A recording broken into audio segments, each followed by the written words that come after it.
دكتور نوران، ازيك؟ عاملة ايه؟ الحمد لله يا دكتور، انت اخبارك ايه؟ الحمد لله، انا مبسوطة ان احنا مع بعض. عايزين نتكلم النهاردة عن حاجة بتشغل ناس كتير قوي. اللي هي الروتين اللي استخدمه انا حامل. طب حاسة بشرتي بهتانة. طب حاسة ان انا محتاجة اخد حاجات. كل الحاجات ممنوعة عشان الحمل. فالموضوع ده بيبقى مهم قوي. فكنت عايزة أسألك ايه الحاجات البرودكتس والحاجات اللي احنا آمنة في الحمل ونقدر نكتبها وتبقى كويسة معانا. طيب، بالنسبه للحمل طبعا ده موضوع بنتسال عليه كتير. اه. الحمل يعني البرودكتس اللي معانا الامنه ممكن نستخدم سان سكرين.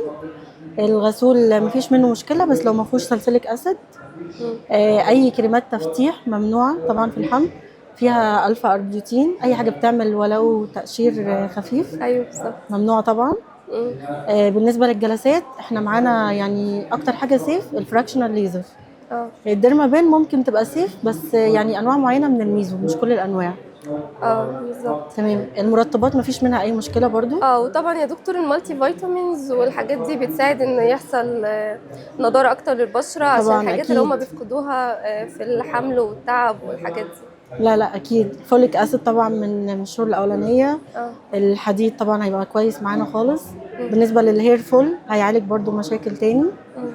فلا يعني هو بس الجلسات نبعد عن الفيلر، بوتوكس، السكين بوستر. مم. طبعا الجلسات دي ممنوعه في الحمل.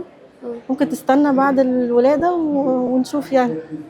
طيب ميرسي قوي يا دكتور، مبسوطة بالحوار الحلو ده معاكي وان شاء الله يتكرر. تسلمي يا دكتور، شكرا.